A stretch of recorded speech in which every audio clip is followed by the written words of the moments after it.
안녕하세요. 랭킹스톡입니다. 이번 주에는 제가 재무제표 관련된 책을 한 권 읽었습니다. 그래서 이 책은 초보자가 처음 접하기에는 살짝 어려울 수 있을 것 같고요. 재무제표 관련된 책을, 기초책을 한 권 정도 읽으신 후에 보시면 더 큰 도움이 될 거라고 생각을 합니다. 일단은 책의 제목은 재무제표 분석법이고요.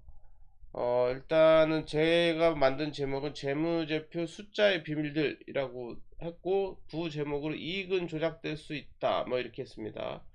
자, 그래서 앞에서부터 설명을 좀 해보면, 일단 손익계산서에 대한 내용이 나오는데요. 손익계산서를 혹시 뭔지 모르시는 분들을 위해서 간단하게 설명하자면, 투자자들이 가장 많이 보는 부분이기도 하죠. 손익, 그러니까 이 회사가 이익을 얼마를 냈느냐는 그 숫자를 나타내는 표입니다. 표. 그래서 구성은 요건 삼성전자 표인데요. 삼성전자 구성은 이렇습니다. 매출 얼마 팔았냐, 매출 원가, 매출 얼마 팔았는데 재료가 얼마 들었냐. 삼성전자니까 뭐 예를 들면 간단하게 뭐 이것저것 많겠지만 메모리라고 하죠. 메모리를 얼마 팔았냐, 메모리 파는 재료는 얼마 들었냐, 뭐 이런 거죠. 그 다음에 판매비와 관리비, 여기는 감가상각비 뭐 이런 게 들어가요. 감가상각비 뭐 인건비 뭐 이런 게 짜잘한 게 들어가거든요. 이 감가상각비라는 건 메모리 만들려면 공장 필요하잖아요. 공장의 비용들, 뭐 인건비, 뭐 사람이 있어야지 이걸 만들 거기 때문에 메모리를, 그래서 뭐 인건비 이런 게 짜잘하게 나갑니다. 그래서 실제 이 매출 얼마 팔았냐 해가지고 실제 돈이 얼마 들었냐, 그래서 남은 돈이 영업이익입니다. 영업이익. 이게 중요하죠. 영업이익이 얼마냐, 이게 실제로 이득이 났냐, 장사를 해가지고 이득이 났냐 안 났냐는 얘기예요. 영업이익. 그 다음에 여기서 주로 이제 금융원가, 요걸 이제 부채를 빚을 져가지고 좀 했으면 이자 내야 될 거 아니에요. 그럼 이자 비용 빼고요. 그 다음에 국가에서 이제 장사를 했으면 세금 내야죠. 법인세. 그래서 세금 빼면 실제로 요게 이제 투자자들한테 들어오는 돈, 단기순이익. 투자자들한테는 얘가 제일 중요하죠. 단기순이익. 투자자들한테는 중요합니다. 이게 우리한테 들어오는 돈이니까요. 제일 중요하고요. 뭐 은행이나 이런 돈 빌려주는 데는 영업이익도 중요할 수 있겠네요. 얘네들이 먼저 떼가니까, 이자 먼저 떼가니까, 영업이익에서 이자 떼가니까 어, 은행이나 이런 데는 채무자한테는 영업이익이 더 중요할 수 있고, 우리 같은 투자자들한테는 단기순이익이 중요하다. 뭐 이런 정도 아시면 될 것 같고요.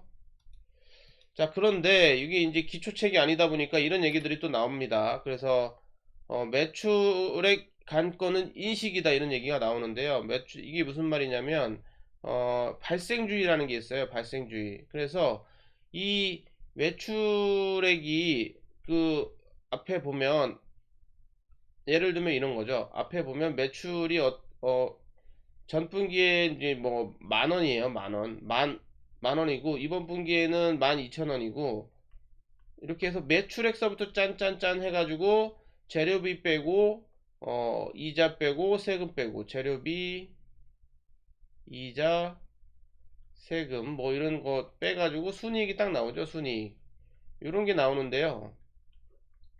마찬가지죠. 근데 이 시작이 매출액이잖아요. 근데 이 매출액을 여기 만약에 2020년 1분기, 2020년 2분기라고 생각하면 언제 인식을 할 거냐? 그게 무슨 말이냐면, 내가 예를 들어서 램을, 아까 삼성전자 예를 들었죠. 램을 팔았어요. 램을 팔았는데 2020년 1월에 팔긴 팔았는데, 여기는 실제로 어, 계약서만 작성한 거예요. 어떤 계약서만 작성하고 실제로 메모리가 실제로 만들어 가지고 그쪽으로 간 게 아니에요. 그 상대방한테 간 게 아니에요. 그러면 이때 여기 만약에 지금 5천, 예, 5천, 만약 계약서 5천 원 정도의 계약서를 썼다고 쳐봅시다. 그럼 이때 요거를 매출을 요때 잡냐, 2020년 1분기, 아니면 예를 들면 램이 2020년 2월에 실제로 공급이 됐어요. 그러면 2020년 2월에 공급 이걸 잡냐, 요거를 이제 이런 거가 중요하거든요. 근데 실제로 언제 잡아야 되냐면 이 공급을 진짜 했을 때 잡아야 된다고 해요. 이게 발생주의라는 건데, 근데 이게 전부 다 애매한 부분이 있을 수 있다는 거예요. 근데 애매한 부분이 뭐냐면, 예를 들어 소프트웨어 산업이다 이런 거예요. 소프트웨어 산업, 소프트웨어 어 소프트웨어 회사인데 소프트웨어를 하나 팔았어요. 근데 소프트웨어를 팔았는데 이 소프트웨어는 소프트웨어 플러스 AS, 예를 들면 소프트웨어 버그가 있을 수 있죠. 그래서 AS까지 포함된 이런 거를 판 거예요. 그래서 실제로 이게 아까 뭐라 그랬어요? 발생주의니까 소프트웨어는 실제로 2020년 1분기에 팔았는데 AS 기간은 2021년 1월 1월까지예요. 예를 들면 AS 1년이 더 있어요. 그러면 이때 최종 이 서비스를 다 공급한 이후에 매출을 잡아야 될 거냐? 아니면 소프트웨어 처음에 2020년 1월에 팔았을 때 이걸 매출로 잡아야 될 거냐가 이제 그거를 이제 정해야 되는 건데, 이걸 누가 정하냐? 회계사들이 정해요. 회계사들이 정하는데, 중요한 건 뭐냐면, 예를 들면 이거를 이제 조작을 할 수 있다는 거. 조작. 예를 들면 2020년 1월에 이게 지금 매출이 10,000원이었는데, 이 소프트웨어 회사라고 칩시다.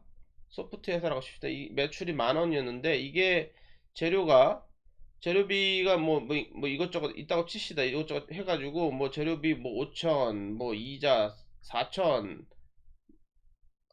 재료비 한 7천, 이자 뭐 적자면은 세금은 없을 거니까요. 이자 뭐 한 4천 이렇게 나왔다고 칩시다. 그러면 이게 어떻게 돼요? 매출액이 10,000원인데 그 나간 돈은 11,000원이잖아요. 그러면은 순이익이 마이너스 1,000이에요. 마이너스 1,000. 마이너스 1,000원입니다. 마이너스 1,000원. 그러면 이게 투자자들이 보기에는 이 적자 났네 이런 거잖아요. 적자. 이 회사 적자 났네. 그러면 이게 인식이 굉장히 안 좋아질 수 있잖아요. 그러면 회계사들이 살짝 조작을 할 수 있다는 거예요. 이게 이제 이 소프트웨어는 실제로 2020년 1월에 계약서를 내고 팔았지만 2021년 1월까지 서비스를 해야 되니까, 원래대로라면 뭐 2021년 1월에 매출액을 2021년 1월에 매출액을 여기 5천을 여기다 더 플러스를 시켜야 되는데, 이게 적자가 나다 보니까 에라 모르겠다. 2020년 1월에 이거를 5천을 플러스를 시켜버리자. 그러면 매출이 어떻게 돼요? 갑자기 요 2020년 1월에 1월 15,000원이 되면서 여기 갑자기 플러스 4,000원이 되는 거죠. 플러스 4,000원 순이익이. 그럼 갑자기 이 회사가 좋아 보일 수 있다는 거예요. 좋아 보일 수 있다. 뭐 이렇게 해가지고 이런 매출액을 언제 인식할 거냐, 언제 어느 분기에 꽂아 넣을 거냐, 이런 걸 회계사들이 다 조정을 하는데, 이거를 어떻게 하느냐에 따라서 순이익은 싹 엄청나게 바뀔 수 있다. 이런 거를 좀 알아두셔야 될 것 같고요. 자, 그 다음에 하나는 감가상각입니다. 감가상각. 감가상각은 뭔지 뭐, 뭐 아실 텐데 어떤 건지 간단하게 한 번만 더 설명하자면, 공장이나 뭐 이런 거 샀어요. 공장 뭐 트럭 뭐 사업을 한다고 하면 이거 샀어요. 공장을 사면 어 뭐 100억짜리 공장을 샀다고 칩시다. 100억짜리 공장을 샀다고 치면 이게 현금은 바로 나가잖아요. 현금은 내가 공장 살라 그러면 현금 100억 바로 나가야 되잖아요. 현금 100억. 근데 실제로 이 공장에서 매출이 나올 거 아니에요. 어떤 삼성전자라고 치면 램을 만들어서 어, 팔아야 되는데 이 램에 공장이 기여를 할 거 아니에요?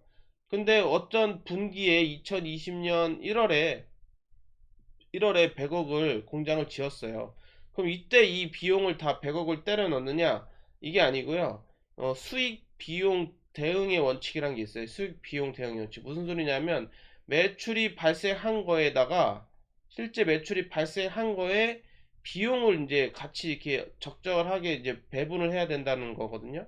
그래서 이거를 어떻게 하냐면 이렇게 안 하고, 예를 들면 공장 이거는 10년 쓸 수 있다. 한번 공장을 만들면 10년 쓸 수 있다 그러면 이 공장을 10년에 걸쳐서 비용 처리하는 거예요. 10년에 걸쳐서. 그래서 100억짜리면 올해 2020년 1월에 만들었으면 올해는 10억, 또 내년에 10억, 그래서 2030년까지 10억씩 총 100억의 비용을 하는 거예요. 그래서 이게 또 무슨 문제가 생길 수 있냐면 예를 들어서 이렇게 예를 들어 볼게요. 어떤 트럭 공장을 내가 3,600억에 매수를 했다고 칩시다. 3,600억. 근데 이제 이 회사의 매출액이 1,000억이고요. 매출 원가는 500원이고요. 그래서 요거에서 요거 빼면 500억이잖아요. 그다음에 뭐 비용, 인건비랑 뭐 이것저것 나왔다고 칩시다. 그러면 비용 300억. 그럼 200억 남잖아요. 200억. 근데 감가상각을 어떻게 했냐면 이 공장을 3,600억에 매수했는데 36개월 동안 쓸 수 있다라고 가정을 한 거예요. 가정. 이 가정 누가 해요? 이것도 회계사가 합니다. 회계사가 합니다. 그러면 36개월 동안 쓸 수 있으니까 비용을 달에 얼마씩 해야 돼요? 36으로 나누면 100억이잖아요. 100억. 그래서 감가상각비가 100억입니다. 그래서 100억을 빼면 순이익이 100억이 나오네요. 뭐 괜찮아요. 플러스니까. 근데 이게 숫자 트럭에 이거를 얼마를 쓸 수 있느냐는 사실 뭐 생각하기 나름이잖아요. 3년도 쓸 수 있고 뭐 1년도 쓸 수 있고 어 6년도 쓸 수 있고 사실 모르는 거잖아요. 근데 이거를 어느 정도를 쓸 수 있을지에 대해서 우리가 정하나에 따라서 이 값들이 확확 달라집니다. 그래서 예를 들면 이 트럭을 12개월밖에 못 쓴다고 가정을 해봅시다. 그러면 아까 다 똑같은데 여기 200억 남은 거에서 12개월밖에 못 쓰면 감가상각이 얼마예요? 3,600억 나누기 10이면 300억이잖아요. 그러면 어떻게 돼요? 이거 마이너스니까. 순이익이 마이너스 100억입니다.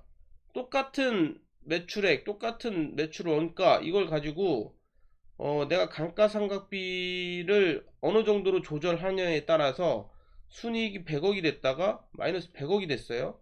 또 마찬가지로 이거를 72개월, 6년 쓸 수 있다라고 가정을 해버리면 감가상각비가 50억 원이 돼가지고 순이익이 150억 원이 됩니다. 그러면 내가 이거를 어떤 재무제표를 내가 보는데 이게 공장이나 트럭을 이 전년도에는 36개월 쓸 수 있다고 얘기했다가 올해는 12개월 쓸 수 있다고 얘기했다가 이래버리면 순이익이 막 왔다 갔다 하는 거예요. 순이익이. 그러면 그 순이익을 우리가 믿을 수 없다라는 거죠. 믿을 수 없다. 그 다음에 또 하나 이제 또 바뀔 수 있는 게 뭐냐면 자본적 지출인가 비용인가, 이게 무슨 말이냐면 자본적 지출이라는 건 이걸 자산 취급한다는 거예요. 자산 취급한다는 건 뭐냐면 이게 감가상각이 된다는 얘기고요. 감가상각이 되면 바로 이걸 그거 안 했죠? 바로 마이너스 처리 안 했죠? 어떤 특정 기간 동안 36개월이면 36개월, 72개월이면 72개월 동안 나눠가지고 짠짠짠짠짠짠짠 마이너스를 한다는 얘기고요. 비용 처리한다는 얘기는 뭐예요? 비용 처리? 그냥 어떤 그 달에 뭔가를 사거나 했으면 그게 비용이다 그러면 이거는 그냥 자산이 아니기 때문에 그 달에 다 마이너스가 된다는 얘기예요. 그 달에. 그래서 예를 들면 자본적 지출이면 여기 유무형 자산 상각비라는 게 있죠? 요거거든요. 여기로 계산이 된다는 거고요. 비용이면 뭐냐면 비용이면 뭐 연구개발비 이런 거 비용으로 이렇게 또 처리될 수 있다는 거예요. 그래서 예를 들면 소프트웨어를 하나 샀는데 연구개발을 위해서 소프트웨어를 샀는데 이게 자산으로 해버리면 100억짜리를 샀는데 이 달에 마이너스 100억이 아니라 만약에 10년 쓸 수 있다 그러면 마이너스 10억밖에 안 되는 거예요. 마이너스 10억. 여기 유무형 자산 상각비가 마이너스 100억이 될 게 마이너스 10억 자본적 지출로 되면 마이너스 10억이 요때 되는 거고요. 비용으로 되면 마이너스 100억이 되는 겁니다. 그러면 요거에 따라서 쭉 밑에 순이익이 90억 차이 나겠죠? 90억. 그래서 이거를 어떻게 생각하느냐에 따라서 순이익은 정말 천차만별로 차이가 날 수 있다. 이거 다 누가 정한다? 회계사가 정한다 이 말입니다. 회계사가. 그래서 중요한 건 뭐냐면 이 지금 재무제표랑 이런 거 읽을 때는 중요한 건 지속성이라고 하는데요. 뭘 지속해야 되냐면 기존에 썼던 룰들 있잖아요. 아까 보면 감가상각 세 개 있었죠. 감가상각이 있었고 매출액의 인식, 감가상각, 그 다음에 뭐 비용, 이거를 자산으로 볼 거냐, 비용으로 볼 거냐, 이런 거를 어떤 한 회사가 재무제표 표를 만들 때, 회계 처리를 할 때, 이거를 2020년도에는, 어, 2020년도하고 2021년도하고 2022년도하고 다 달라요. 이거 어떨 때는 소프트웨어 하나 샀는데 요때는 자산으로 치고 이때는 비용으로 치고 막 이래. 어, 공장을 지었는데 2020년도에는 감가상각을 뭐 10년으로 했다가 2021년도는 20년으로 갑자기 바꿔요. 이익을 높이기 위해서. 실제로 이런 뭐 분식회계 하는 회사들은 이런 게 많죠. 이렇게 해가지고 분식회계를 하죠, 실제로. 그래서 이렇게 하면 이 재무제표를 우리가 믿을 수 없다라는 거예요. 믿을 수 없다. 그래서 중요한 건 지속성이라는 건데, 이것들이 한번 규칙을 정하면 바뀌면 안 된다. 바뀌면 안 된다고. 바뀌면 적절한 이유가 있어야 되고, 그 적절한 이유는 주석에 나타나야 된다. 주석에. 그래서 우리가 아마 재무제표 관련된 책을 보면 주석이, 그러니까 뭐 저도 처음에 재무제표 공부할 때는 주석이 중요하다 막 그랬는데, 주석이 도대체 왜 중요한 걸까? 주석이, 그리고 실제로 재무제표 다트란 이런 사이트 가서 재무제표 열어보면 주석 진짜 깁니다. 주석 진짜 길어가지고 보기도 싫어요. 이걸 왜 봐야 되는지도 모르겠고 막. 그런데 이런 이유들이 있어요. 이게 주석이 이제 이런 뭘 바꾸면 이 주석에 나타나거든요. 주석이 나타나는데 이걸 주의 깊게 안 보면 이익이 갑자기 10억에서 100억으로 늘었는데, 이게 진짜 이익이 는 건지, 아니면 감가상각 이런 비용, 감가상각 이런 거를 연도를 늘렸는지, 아니면 어 내년도에 매출을 인식해야 될 소프트웨어를 올해 인식을 해가지고 이익이 늘었는지, 이런 거를 알 수가 없다라는 거예요. 그래서 주석이 중요하다라는 건데, 뭐 요새 같은 세상에서는 뭐 재무제표 사기를 아직도 치긴 하는데, 그래도 어 예전보다 좀 나아졌다고는 하죠. 그래도 이런 뭐 주석에 뭔가 우리가 매출을 인식하는 거를 바꿨다. 어떤 뭐 원래는 이거를 자산으로 인정했는데 지금 비용으로 인정한다. 어떤 공장의 사용 연수를 10년에서 20년도 늘린다. 뭐 이런 내용들이 나오면 주의 깊게 봐야 됩니다. 약간 분식이나 뭔가 사기를 칠 만한 그런 뉘앙스가 있을 수도 있기 때문에 조심을 해야 될 거라고 생각을 합니다.